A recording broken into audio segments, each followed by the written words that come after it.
Hi, I'm Mike Collins. I'm the founder and CEO of Alumni Ventures.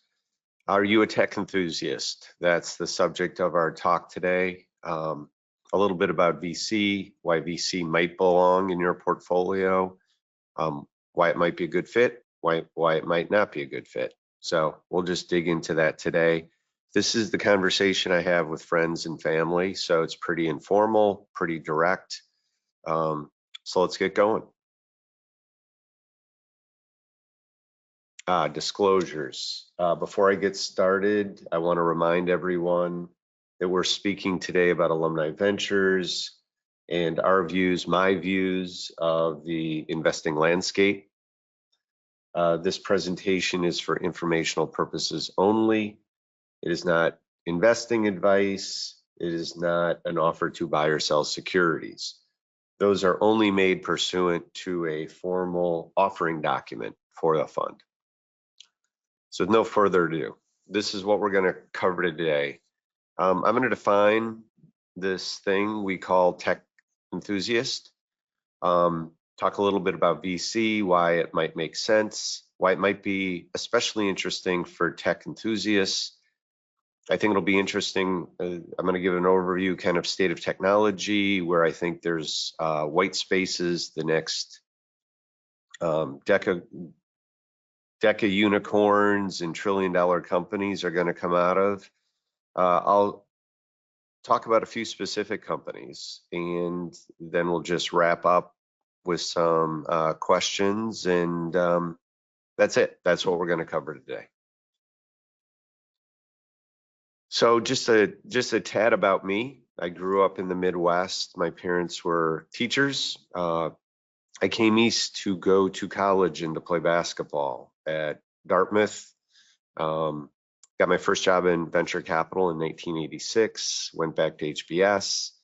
Really my whole career, I was very fortunate that I found something I really loved and was good at early, is really working at the intersection of technology, innovation, venture capital.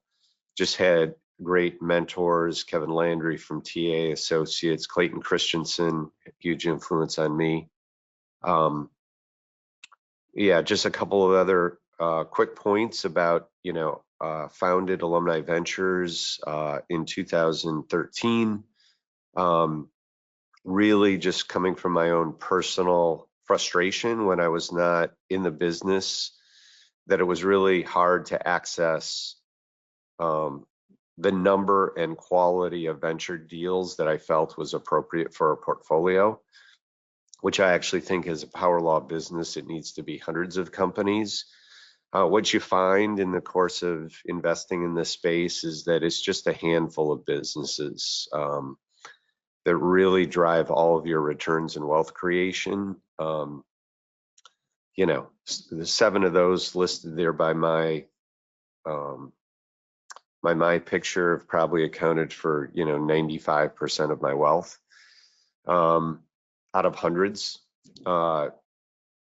So my mission, my opus, is to bring smart, simple venture capital to retail investors, and we're well on our way toward doing that.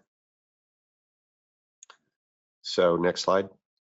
So what's a tech enthusiast? We have just found that it's one of the core personas of our community, and it's someone that is educated, curious, sometimes with a lot of formal education, sometimes self-educated, but underlying it is they're always learning. They tend to be interested in science, technology, how the future is shaped and driven by technology and rational thought. They tend to be early adopters. They're the first kid on the block to, buy the new gadget. They're an early user of EVs. They're the first person to buy an iPhone. They're definitely science fiction readers and enjoy the future and thinking about it, but they're also doers and builders. It's not only heads in the clouds. Our tech enthusiasts, again, tend to believe in science, rational thought. They're realistic as well. While optimistic, they tend to be tech optimists as well, but they fully understand, they're smart, they understand that new technologies come with unintended consequences. There's always a negative to every innovation. You invent the car, you've got suburbs and sprawl, but the genie doesn't go back, and they fully understand that. And then you use technology and thinking and innovation to solve the next set of problems, and that's what's going on now. Okay. So first of all, 5 reasons venture capital might make sense. Just this we believe is true, that it's good diversification. There are some core fundamentals of being a good investor. Pick the right allocation amount, diversify, don't time markets, and diversification is one of the superpowers. The ability to have a portfolio of things that are uncorrelated kind of protects you on the downside, protects your kind of risk profile. That's true within asset classes and across asset classes.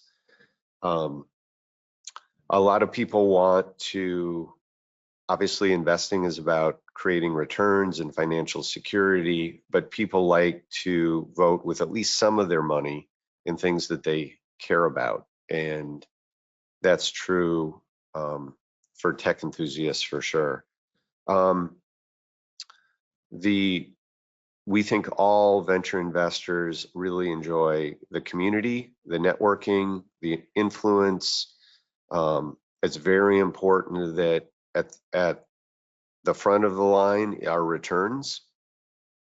And that comes with good discipline, working with good people, having a good strategy, and not timing markets.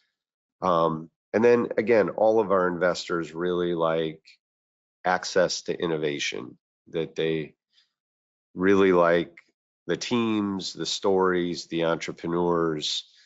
They like being in the know. Just the nature of the kinds of people who like being venture investors. So that's true for pretty much everyone within our community of, almost 11,000 investors at this point. Next slide. I think there are some reasons that I and other tech enthusiasts really love venture investing. It's probably 25% of our customer base I'd put into this category. They want to stay ahead of the curve. They want to be relevant. They want knowledge that might impact their lives, their families, their professional life, their personal life. They really like, this is a form of being an early adopter, as I mentioned before. They really like supporting young teams that are trying to solve important problems in healthcare or energy or any challenge in our society. The opportunity of a small group of highly motivated people with a great idea and a little bit of capital can do wonders. Our tech enthusiast crowd really likes having a prepared mind. They like, if they understand something's coming, that can really impact the decisions that they make every day. So I think they find it can change the trajectory of things, personally, professionally, family, giving back. I think tech enthusiasts just generally find venture investing and hanging out with similar people and reading about this stuff fun and interesting. So those are some of the additional reasons why venture capital resonates so strongly with tech enthusiasts. One thing that we do openly here is we share our best ideas and our portfolio companies, and we just think, again, that this is something that especially appeals to the tech enthusiasts in our community. So here's just an example of, some things that we've probably written and published in the last 30 days about low human startups, what AI agents are going to mean. I did a piece on what I call the bespoke economy, which is a shadow trend to the growth of AI and robotics. And then we talk about things often that, are next, what's over the horizon. The mainstream catches on to things, but what is the venture tip of the spear community investing in next? We try to make that and democratize that thinking, that information. We have a team of almost 50 some investing professionals. They write these pieces. We're different than we share them very broadly. So kind of our trophy case. So we've created one of the leading venture capital firms for retail customers in the world. We're typically ranked as one of the most active. We win awards for being a high quality firm, being founder friendly. We were ranked in 2024 as one of the top 20 venture capital firms by CB Insights. We have a unique niche. Again, we were built from the ground up to do retail. That community is our superpower and lets us get access to amazing early stage companies and amazing teams that are changing the world. We're in a bunch of venture hubs, over 100 employees, half of which get up every day trying to get access to amazing deals. So in our first decade, we've built a nice business, and we think we're just getting started in helping democratize this asset class. So, I just want to make the point as well that, venture capital, entrepreneurship, technology is really a driver in our society. We are in a capitalist system. Arguably, we're in an extreme capitalist system, and the value created by technology companies is really monumental. If you look at the Mag 7, if you look at where value has been created,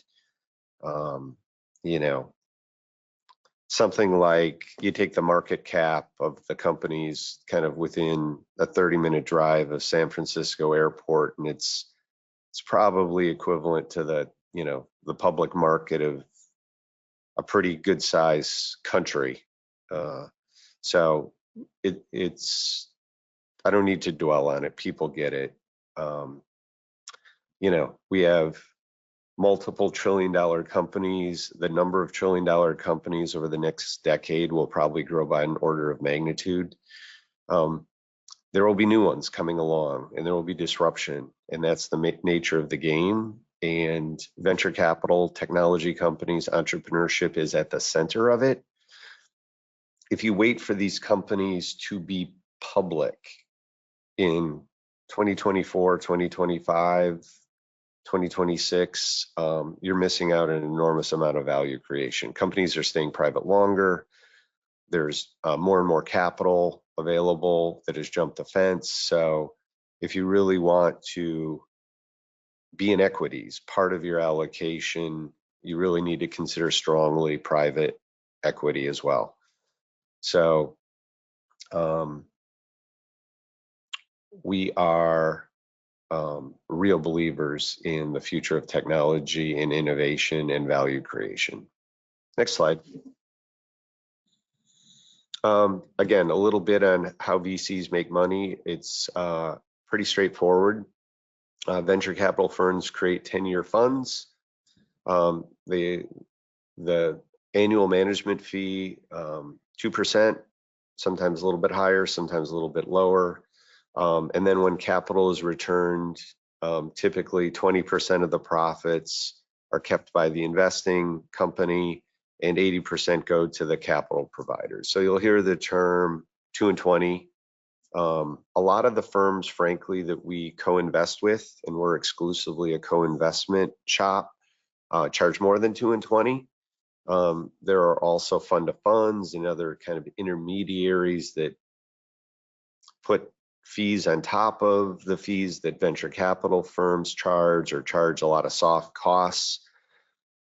Our firm is pretty standard in that we charge 2 and 20, and we have 10-year funds. Because we deal with retail investors, we do one capital call at the beginning to make it simple. And we allocate, we invest our money on usually a year to 2-year time horizon. But we run our funds on an annual cadence, which allow our retail customers to kind of invest every year. It just works out better for everyone.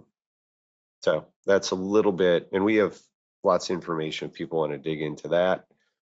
This, I think, is a really important thing for tech enthusiasts to understand, which is venture capital is illiquid. These are investments in a portfolio of companies that take time. Usually a portfolio will, include 20 or 30 companies, diversified by sector and geography and stage and lead investor, all venture capital deals. But usually there's a saying in VC that your lemons ripen early. So usually in a portfolio, it's not unheard of to have half the companies fail or lose, part or all of the investment amount. And then out of 10, 2 to 4 will do pretty well. And then, 1 out of 10 will drive returns. So this is a hits business, it's a power law business. That's the nature of most investing, but it is especially true within venture capital. So this is long-term, illiquid, patient capital.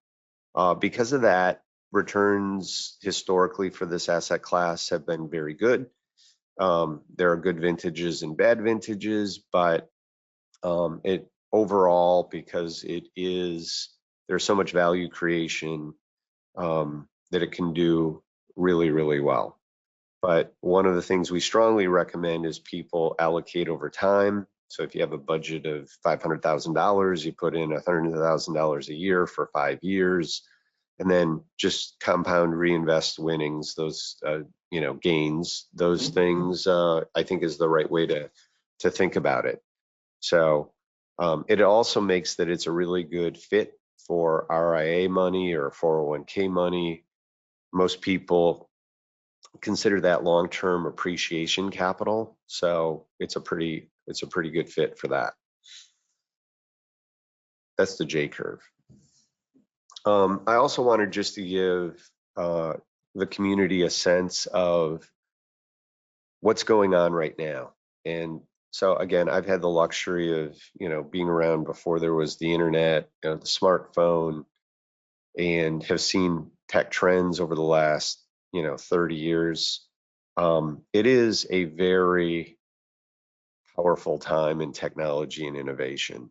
Arguably, AI, robotics will be the largest technology revolution of my lifetime. The internet obviously is a big deal. This, I think, absolutely is as big, if not bigger. I think we're seeing enormous things in almost every segment of the economy now, from energy to education to transportation, the nature of white collar work, the nature of blue collar work, where people live, how they work. I think the next 10 years is going to see, enormous change. I think if one is to read in some of Ray Kurzweil's books about the singularity and get beyond the hype, but really look at the data and the facts and the charts, it's profound.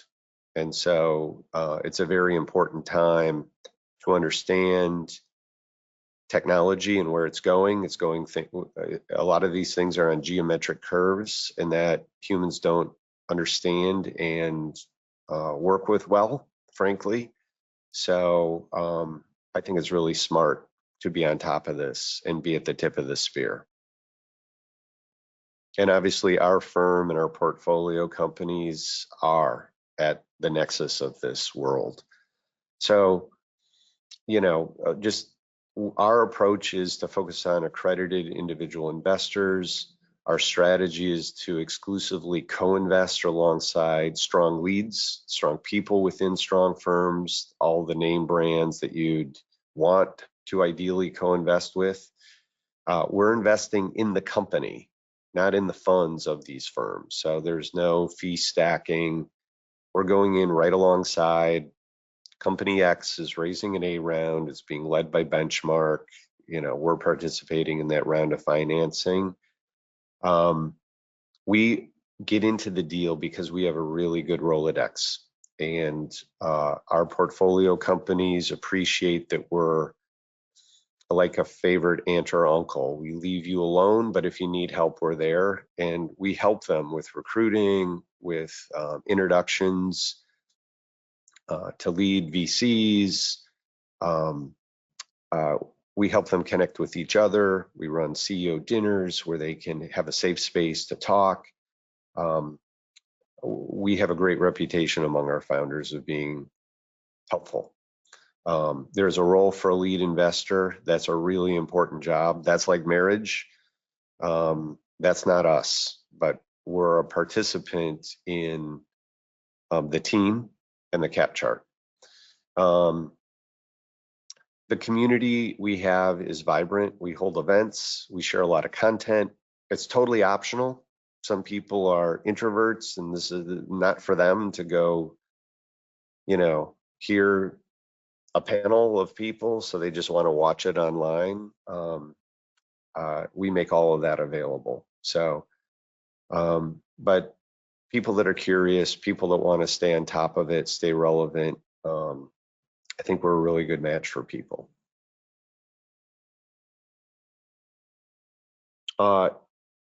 Yeah, we have funds. So it's one thing to watch. It's another thing to be in the arena. And so these are just 4 of our funds that I think, appeal especially to tech enthusiasts. We have something called the Deep Tech Fund. So this is all the areas of cybersecurity and energy innovation and AI and robotics, the hard stuff, where it's a team from Stanford or MIT,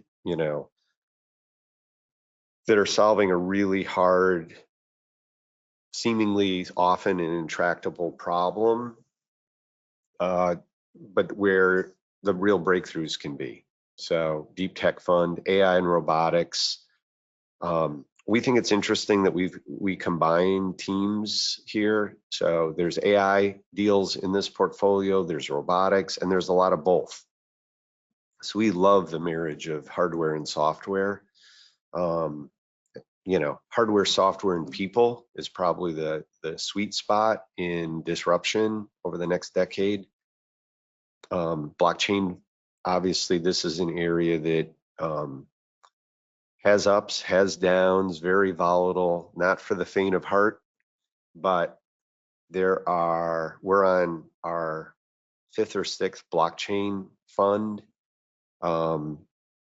We have a huge portfolio of companies, some, getting real traction, solving real problems.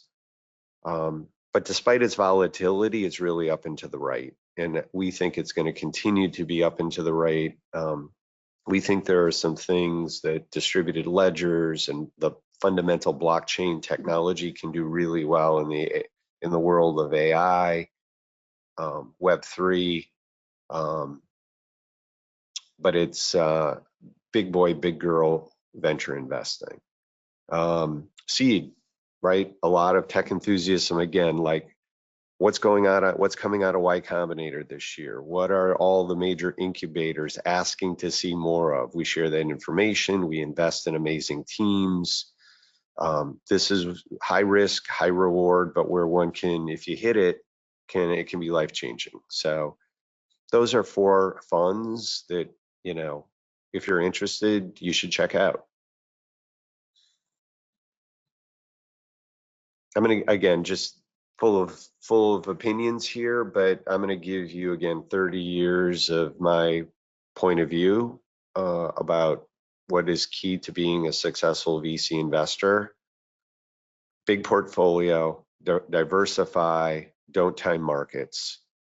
So, this is, again, people will recognize this is true in their bones, which is power law business, meaning you need to cast the big net. You need to do it over time consistently. Doing 2 deals a year that your accountant shows you is not the way to do this asset class. There is a strong correlation between the leading venture capital firms and the very best companies and best deals. The correlation is really driven because an entrepreneur has their pick of venture capital firms. And so that's why the correlation exists. It's not because the people at Sequoia are that much smarter than everybody else, or, they've built their brand name because they've done it over a long period of time of making great investments, having great judgment, great people, supporting their companies. And at this point, it's like Connecticut women's basketball, the good companies go to them, right? So there is a strong correlation there. And part of our strategy is to co-invest with those people. It's a pretty good tell. Curious, people that do well in this asset class are, they just tend to be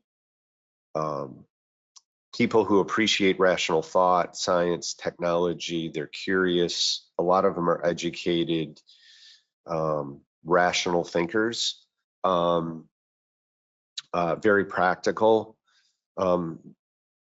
That's the right fit for this asset class. So if those things, you can take them just an observation of who's going to be successful in this.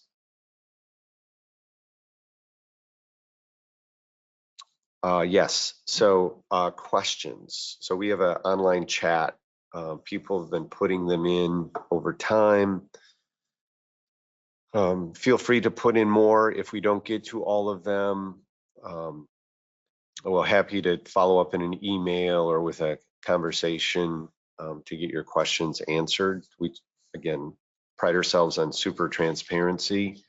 Yeah, life's too short. What is one technology or sector you're most excited about, and why?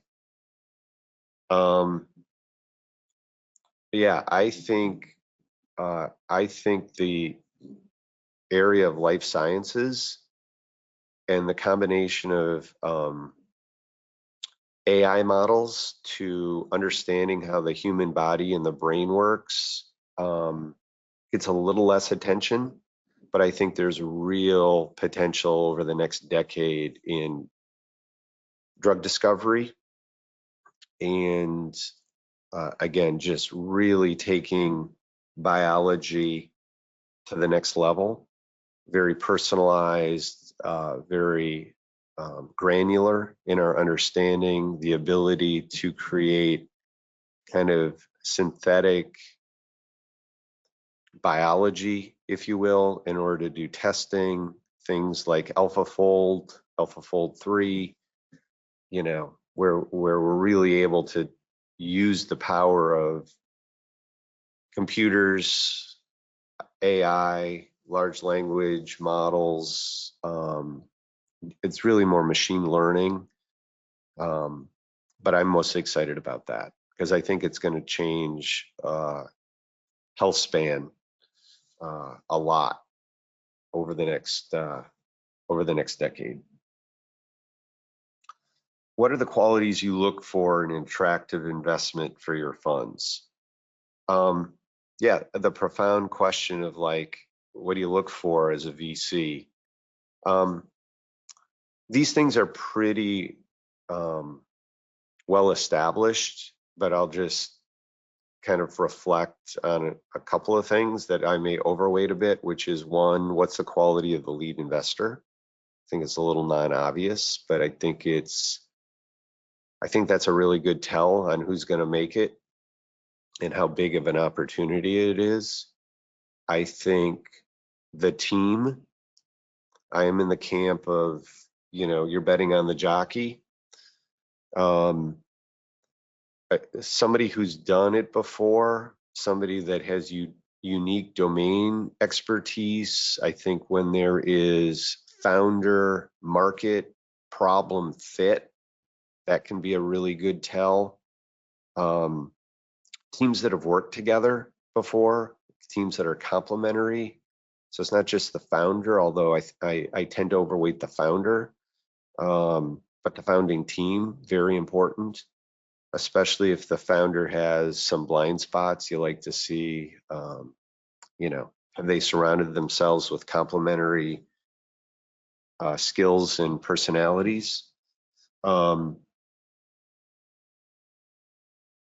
Those are some of the things we look for. Just, I guess the third one I would probably mention is just, what's the nature of the problem?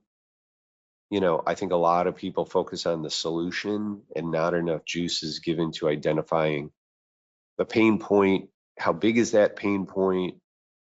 What jobs does the customer want to get done that they're hiring this product or service to do?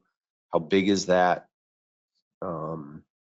I think you have to look at those things fairly holistically from the perspective of the customer, but a lot of extra juice I love putting in on the problem and the opportunity versus the solution. Because if it's a big enough problem and the team has a unique take on it, usually that's the better recipe.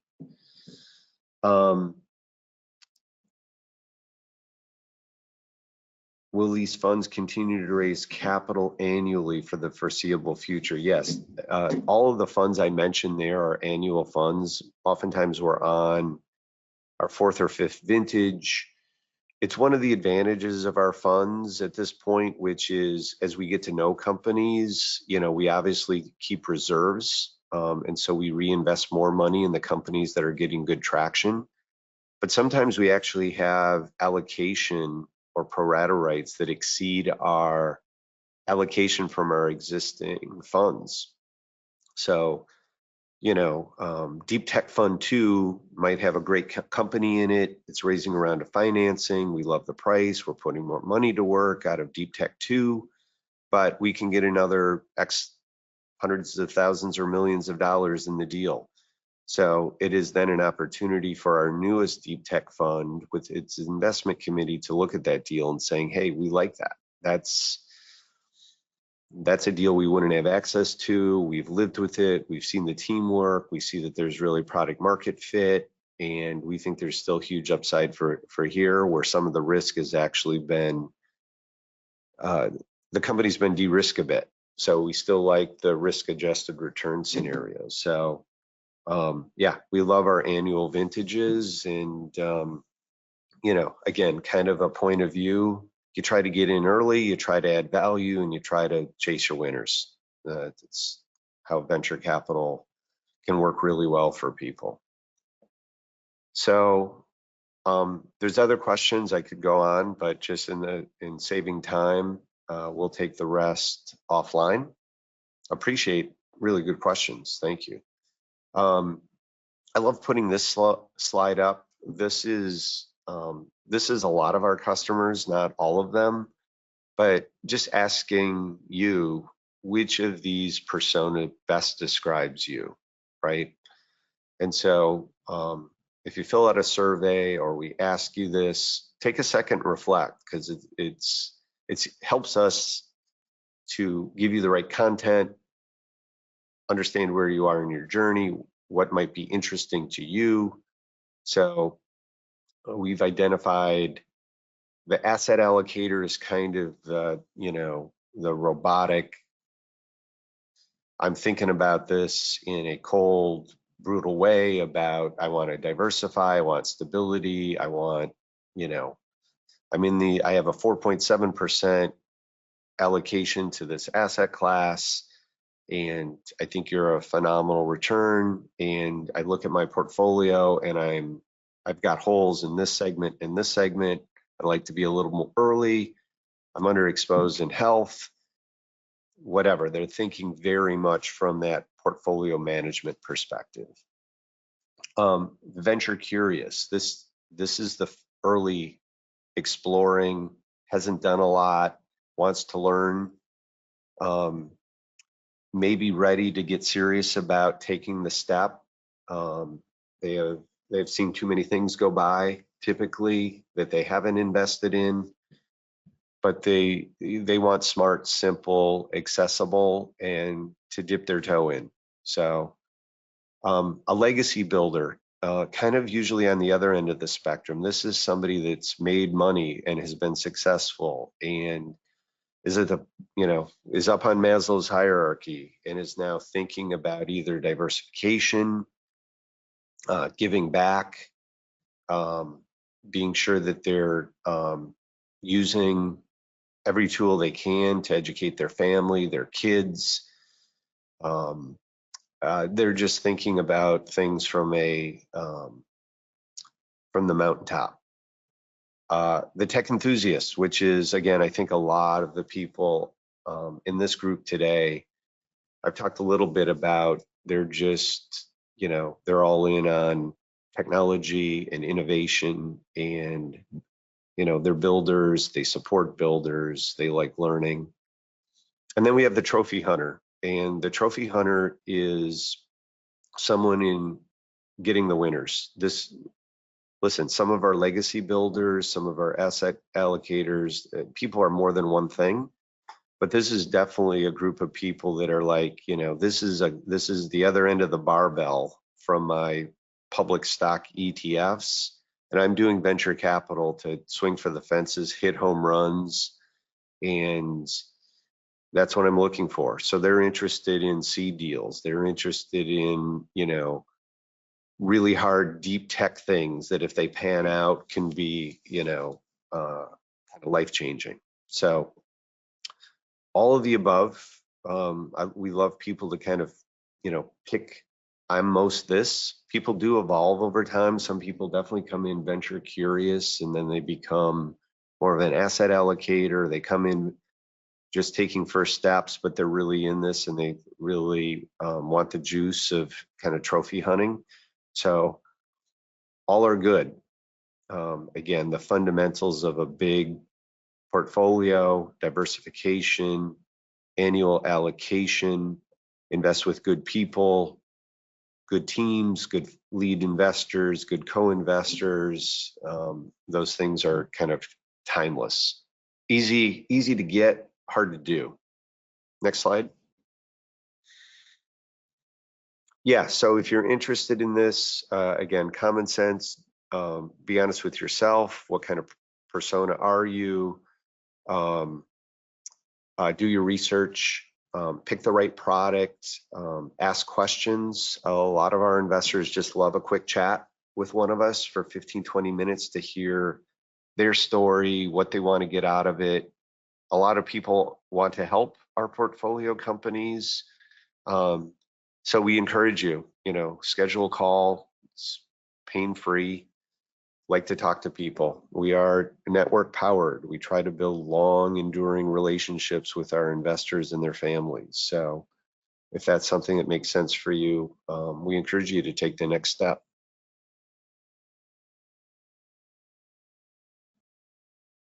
So just want to thank everybody. I think that concludes the program for today. It's been fun. It's been interesting. And we hope you want to learn more. We'd love to make you part of our community. So thanks and have a good one.